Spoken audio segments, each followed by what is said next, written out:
Próximo painel terá a coordenação e eu convido para a mesa de Leonardo Rezende, do Centro Universitário Farias Brito, por gentileza.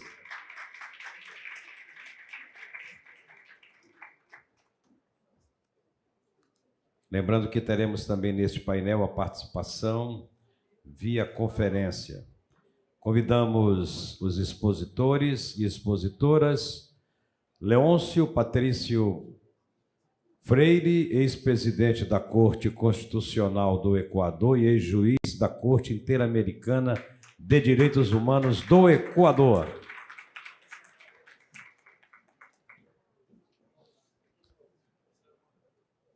A nossa expositora Gita Mittal, ela é da Corte Suprema da Índia, vai participar através de videoconferência, assim como a Yasmin Esquivel Moça, que é da Suprema Corte da Justiça do México, também participará por videoconferência.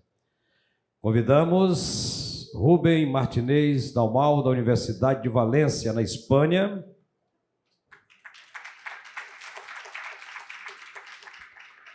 E na relatoria deste painel, Fábio Zec, do Centro Universitário Farias Brito, por gentileza.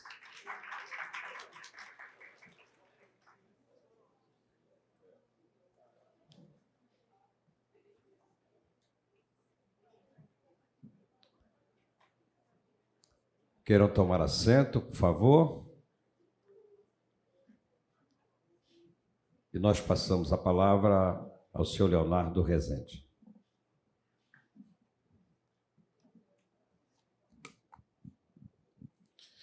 Muito bom dia, quase boa tarde. Vou ser bem sucinto aqui nessa fala inicial, com o intuito de não atrasarmos a programação do evento, que ainda é bem extensa, está bastante rica, né? Não poderia deixar de fazer uma saudação toda especial à professora Germana de Oliveira Moraes, minha querida professora, colega e desembargadora. Tenho o privilégio de, no plenário do TRF da 5ª Região, sentar ao lado dela.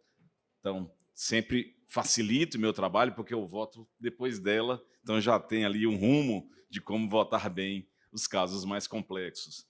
Saúdo aqui, parabenizo o Centro Universitário Farias Brito, né, pela promoção desse evento. Já tivemos aqui uma mostra ontem e agora pela manhã da riqueza das exposições que foram feitas, né, são reflexões que tocam em temas mais amplos, né, dentro de uma perspectiva filosófica, dentro de uma busca de uma nova cosmovisão, mas que são extremamente úteis para encontrar as soluções para problemas concretos, né, para os desafios mais cotidianos que enfrentamos no mundo do direito e fora dele, né? E o tema deste painel, que tenho o privilégio de coordenar, se conecta bem com este propósito, na medida em que propõe um diálogo entre as cortes. Nós temos, na nossa tradição, né, mais clássica, né, uma tendência de beber muito na fonte do direito europeu continental, sobretudo no direito alemão, no direito francês, no direito, né, no que tange ao direito público, no direito italiano, nas lições mais básicas de processo, né. Também temos, né, um contato muito próximo com o direito norte-americano. Os meus alunos e alunas que estudaram controle de constitucionalidade comigo, por exemplo, né, lembram das referências às influências do modelo norte-americano, do modelo europeu continental de Hans Kelsen, do constitucionalismo austríaco, germânico, mas muitas vezes nos falta esse diálogo com cortes e com a experiência jurídica de países que estão numa situação muito mais próxima do Brasil em termos de complexidades sociais, em desafios econômicos, em diversidade cultural. E eu penso que este painel colabora para essa aproximação, né, entre realidades e formações jurídicas e, sobretudo, né, capacidade de resolver problemas concretos muito parecidos com os dramas e dilemas que nós temos que enfrentar no Brasil. E é por essa razão que teremos, né, o privilégio de neste finalzinho de manhã, início de tarde, conversar com os professores e eminentes juristas, né, Dr. Leôncio Patrício Pasminho Freire, né, que é ex-presidente da Corte Constitucional do Equador, privilégio de receber um jurista dessa envergadura, e ex-integrante, vice-presidente da Corte Interamericana de Direitos Humanos, esteve conosco não faz muito tempo, então é um privilégio recebê-lo novamente, professor Patrício. Né, teremos também duas eminentes magistradas de cortes supremas, né, a doutora Gita Mittal, da Corte Suprema da Índia, e a doutora Yasmin Esquivel Moça, da Suprema Corte de Justiça de la Nación do México, que participarão por videoconferência. E teremos também o privilégio de ouvir e debater com o professor Rubem Martínez Damal, da Universidade de Valência, na Espanha, e sempre sob a relatoria aqui do professor Fábio Zeck, professor desta casa. Então, sem mais delongas, já tomo a iniciativa de passar aqui a fala para o professor Patrício Pasminho, para a sua intervenção. Seja bem-vindo, mais uma vez, professor, a palavra é do senhor. Muy buenos días. Nuevamente es un verdadero placer y un alto honor el poder dirigirme a la comunidad universitaria, en este caso, académica, y compartir la mesa con un queridísimo y entrañable amigo, compañero de luchas de muchos años, a quien aprecio y respeto, Rubén Martínez Dalmau, a los colegas de la mesa y al señor rector, y como siempre a la desembajadora Germana y a Fernando por su brillante iniciativa e invitación a este evento. Y a ustedes por darse tiempo para acompañarnos.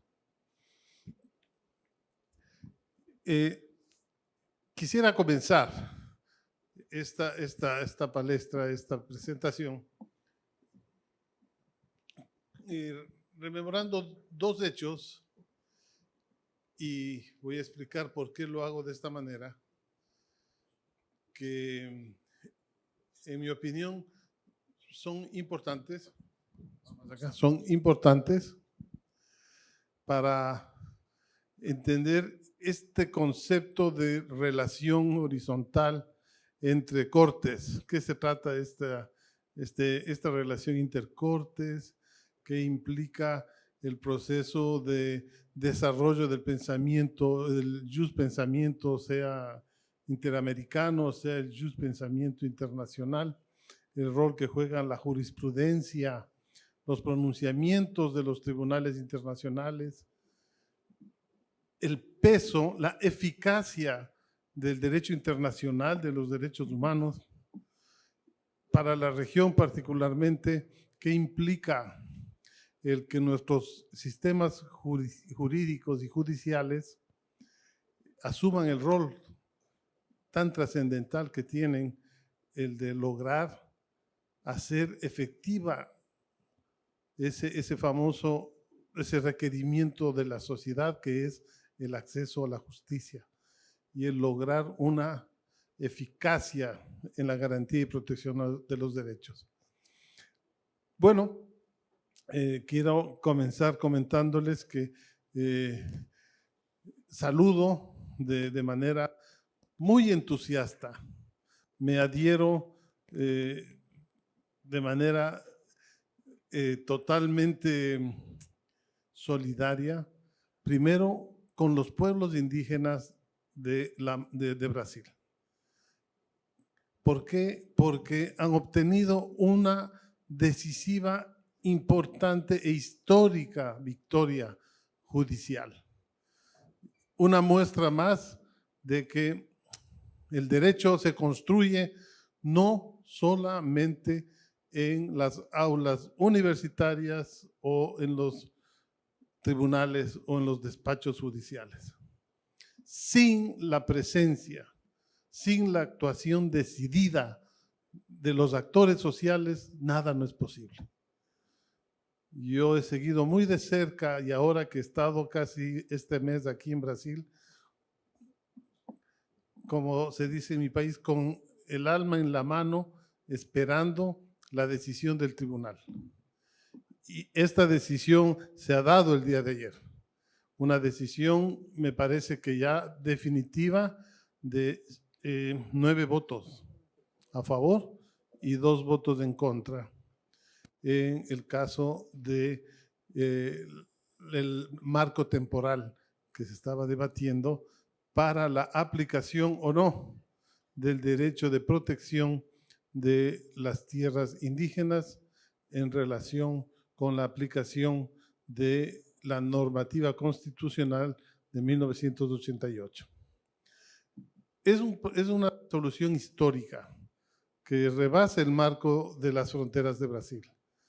En primer lugar, porque esperaremos los textos que se difundan, la ratio decidendi de estas decisiones, pero es indudable de lo que he podido acercarme que solamente se pudo llegar a una decisión de esta naturaleza gracias a una hermenéutica transformadora de las juezas y de los jueces de la Corte, del Tribunal Supremo.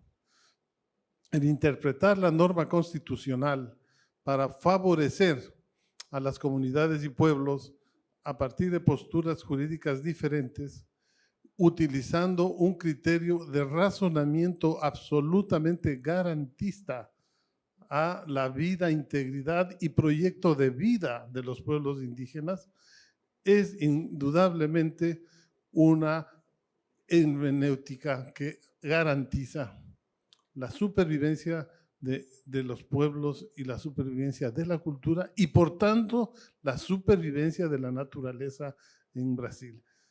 Porque además está señalar que son los pueblos indígenas quienes son los portaestandartes y los líderes en los procesos de protección, control, cuidado y defensa de la naturaleza.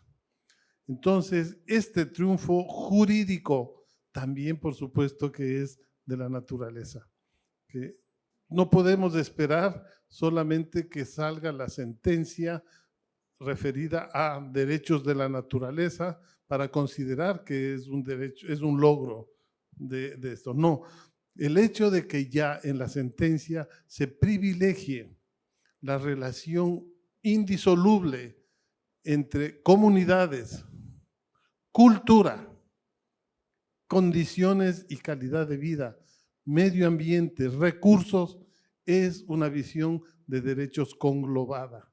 Es una visión de derechos holística, es una visión de derechos sistemática y por lo tanto han realizado una interpretación garantista.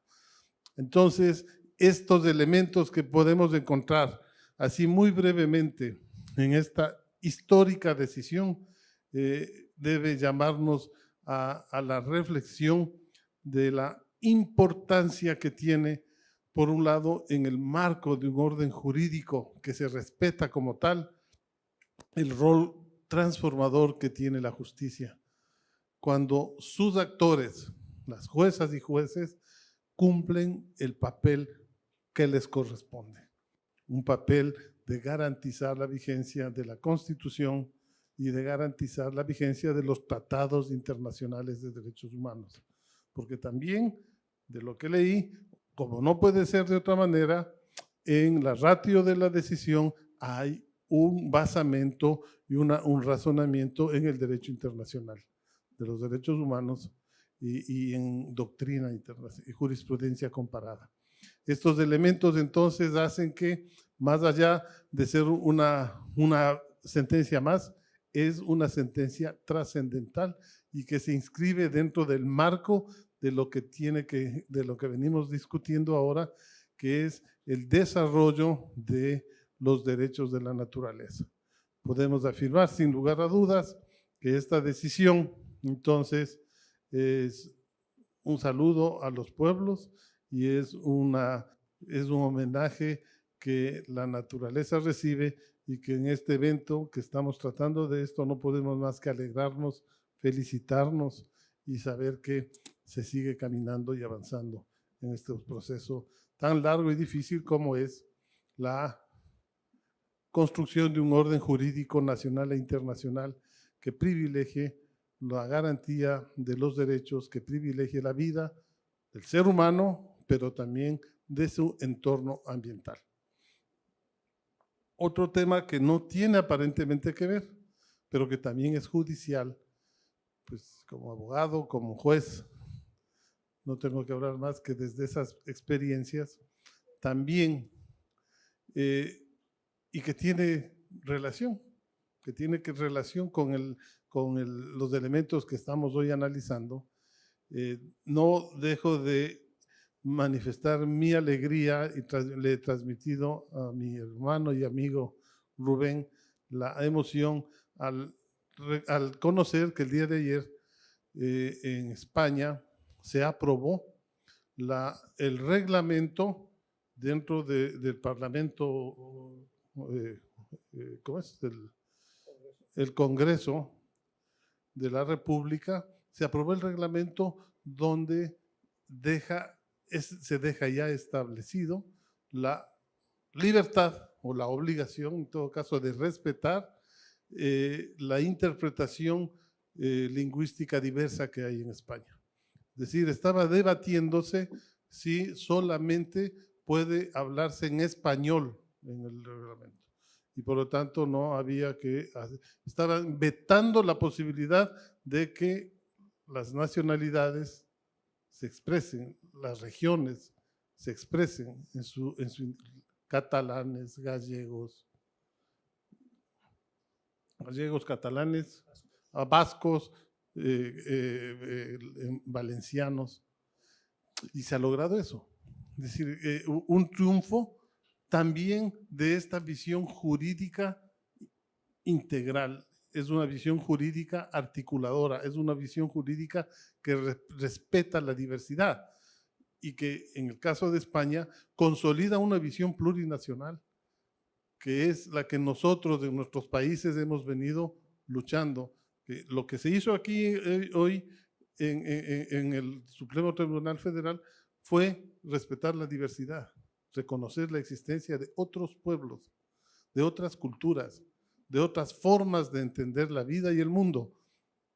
Esa es la pluriculturalidad, pluridiversidad de culturas. Pues, miren ustedes, en España también acaban de hacer esto. Y obviamente con democracias un poco más consolidadas, bastante más consolidadas que muchas de las nuestras, pero que recién están dando un debate que nosotros ya la desarrollamos hace casi ya 20 años, casi 20 años en la región.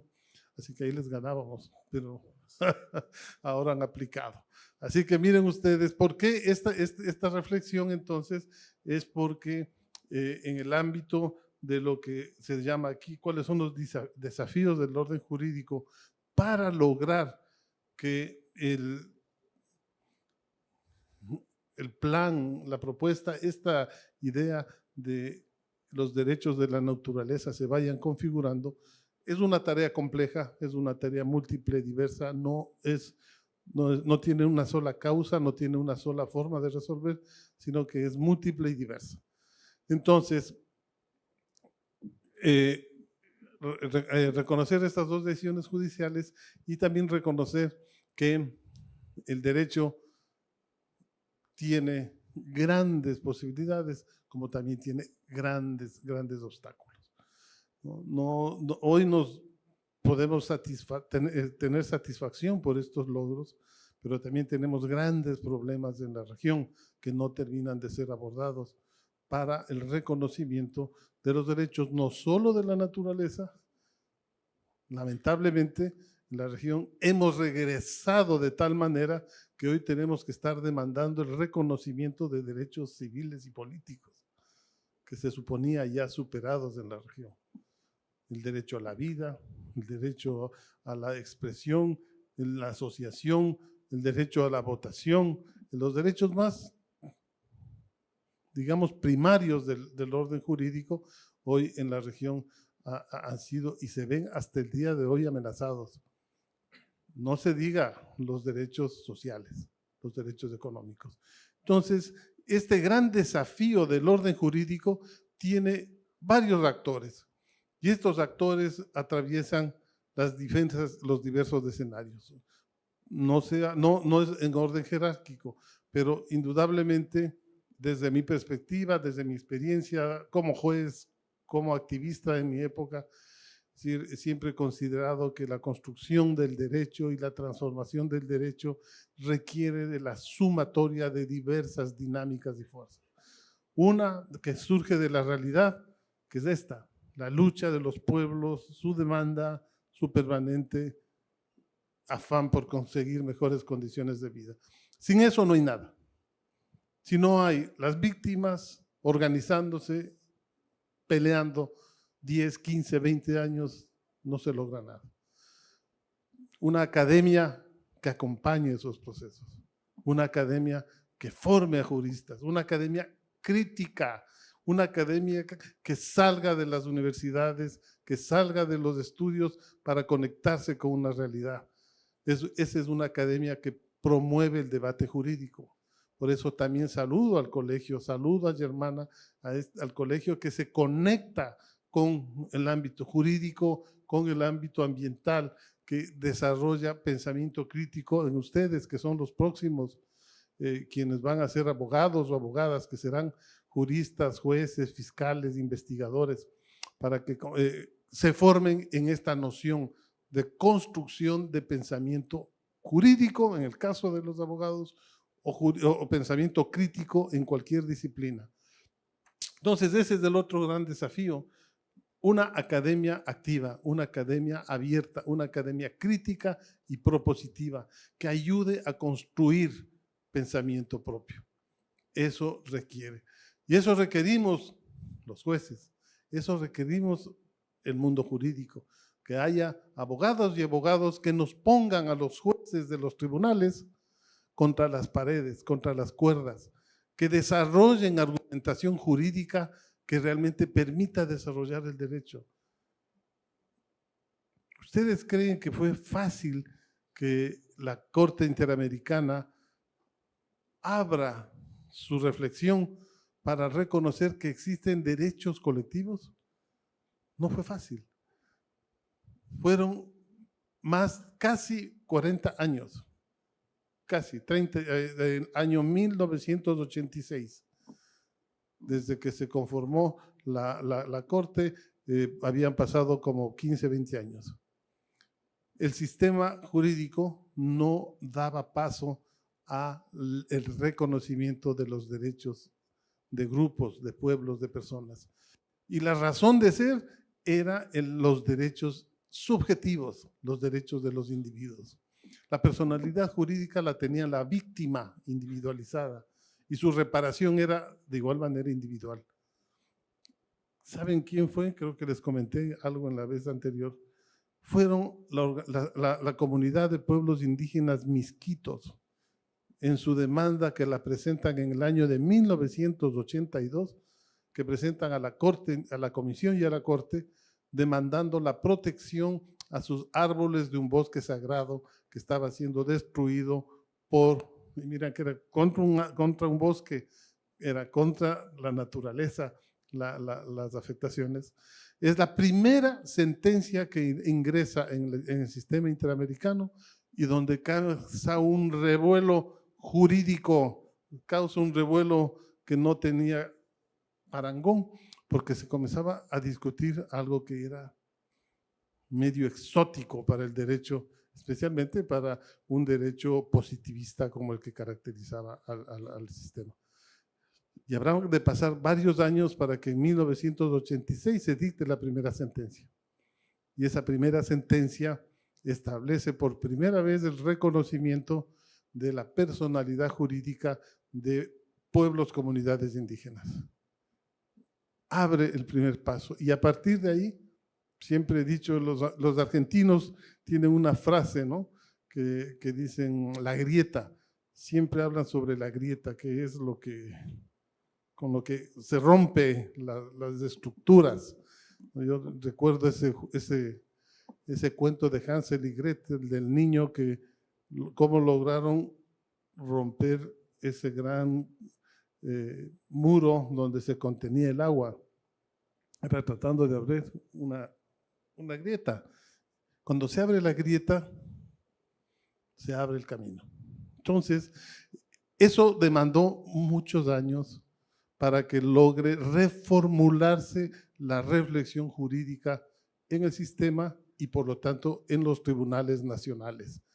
Lograr reconocer que hay pueblos que tienen características, condiciones culturales propias, le demandó a la Corte un gran trabajo, pero también una apertura intelectual y mental importantísima.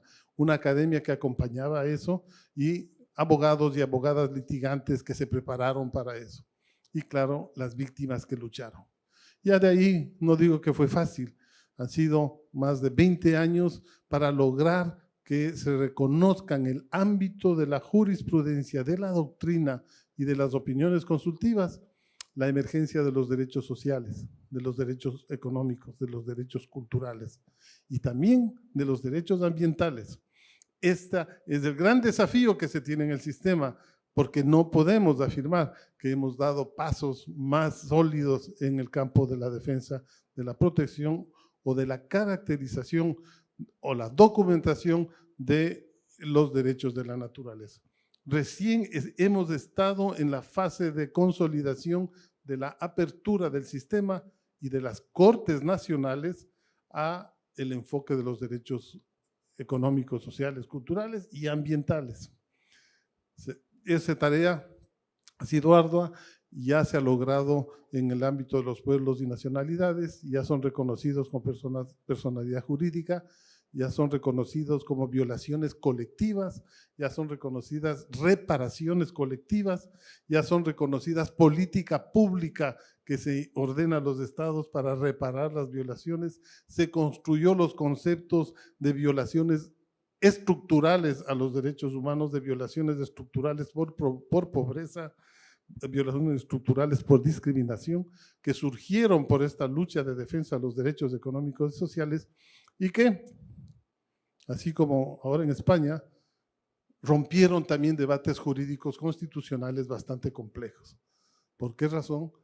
Porque se argumentaba desde quienes siempre objetaban la posibilidad del desarrollo del derecho desde las esferas judiciales, desde una lecturas extremadamente positivistas o normativistas, que esos derechos no constaban en ningún tratado, excepto la educación, excepto los derechos del trabajo, no era susceptible de ser reconocido y por lo tanto judicializado ningún otro derecho. El artículo 26 nos sacaban siempre los defensores de que no dice en ninguna parte que hay derecho a la salud, en ninguna parte se habla de derecho a la alimentación. Por lo tanto, es una arbitrariedad y es un populismo judicial el hacer un desarrollo interpretativo sobre derechos no contemplados en los pactos y tratados internacionales. Será, asimismo, un trabajo arduo de sustentación doctrinaria y jurídica a partir de las demandas presentadas por víctimas en el sistema, que se logra reformular y desarrollar la hermenéutica que utiliza la Corte para otorgarle una perspectiva garantista al reconocimiento de estos derechos. ¿Y cuál es esa hermenéutica? Esa es una hermenéutica que toma como base las medidas de interpretación que dicta la Convención de Viena sobre los tratados. Ahí ya dice la Convención de Viena cómo deben entenderse los tratados internacionales. Pero la Corte Interamericana incorpora a eso el análisis de los tratados y pactos internacionales que han sido aprobados por el sistema interamericano, incorpora la noción del derecho vivo, para poder comprender el derecho en un proceso de transformación y de cambio. Incorpora la noción de la interpretación sistémica o sistemática que tiene que estar en relación con el conjunto de principios y valores en el cual está incluida esta norma para poder encontrar el sentido más allá de su sentido lato o literal. Hay que ir al origen teleológico de la norma, hay que ver qué quiso decir el constituyente para, bajo esa argumentación, poder encontrarle y darle un sentido jurídico a la existencia de derechos.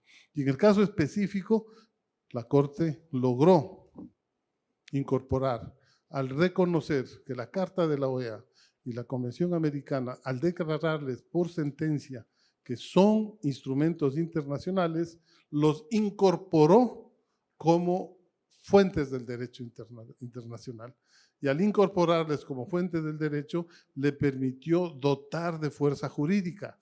Entonces, los derechos que están contemplados en la Carta de la OEA, como en la Convención Americana, son la base que permitió a la Corte incorporar esta interpretación de los derechos sociales, de los derechos colectivos, derecho a la salud, derecho al empleo, derecho a la seguridad social, sentencias como, ya he dicho, de los indígenas, Honduras, Sarayaku versus Ecuador, pueblos indígenas contra Guatemala, los pueblos de Xanomex, el nombre es tan difícil, siempre me olvido, Xanomexa versus Paraguay. La sentencia de los pueblos de la cooperativa Loca Janat versus Argentina, donde se incorpora ya de manera decidida por primera vez el reconocimiento al ambiente como un derecho autónomo, el reconocimiento de la alimentación, el derecho a la salud como derechos justiciables y autónomos. En fin, Poblete Vilches se establece la salud como un derecho autónomo y por lo tanto un derecho justiciable. Estábamos en este proceso de consolidación de esta tendencia, en el cual esperamos que se persista, pero como son hechos que están alrededor de decisiones políticas, ha cambiado el giro del enfoque y hoy nos enfrentamos probablemente a un nuevo retorno, como está viendo en toda la región, a este retorno ideológico, jurídico en los gobiernos, pues también está habiendo un retorno a contener este desarrollo que se venían impulsando, la visión garantista de los derechos económicos, sociales y ambientales, y se está pretendiendo regresar a esa noción de los derechos positivados como únicos derechos. Y ese es un debate jurídico que hoy se está dando en la Comisión, en la Corte Interamericana, y que pues esperemos que logre mantenerse la sólida jurisprudencia que se construyó durante estos años para poder ir garantizando de mejor manera y de más efectiva estos derechos. Entonces, miren ustedes que cómo median estas circunstancias para que en el sistema interamericano se pueda haber desarrollado esta perspectiva y que logre iluminar, logre orientar a las Cortes Nacionales. Como hicimos en la otra, ya no les va a cansar, como la otra vez les expliqué, la fundamentación jurídica, la fundamentación doctrinaria sobre la obligatoriedad que tienen todos los estados que hacen parte de la OEA para acogerse y cumplir el sistema interamericano, es decir, las sentencias dictadas por la Corte, es una de las garantías que tiene que ser impulsada, promovida por la academia, por las víctimas, por los juristas y por las juezas y jueces. Debo decir que me llevo una importantísima buena impresión. He estado en cursos de capacitación durante estos 30 días. Como ustedes saben, he estado acá en Fortaleza, he estado en Florianápolis, he estado con distintas escuelas judiciales. Y hay una gran recepción y apertura de juezas y jueces para la aplicación del control de convencionalidad. Hay compromiso de esos jueces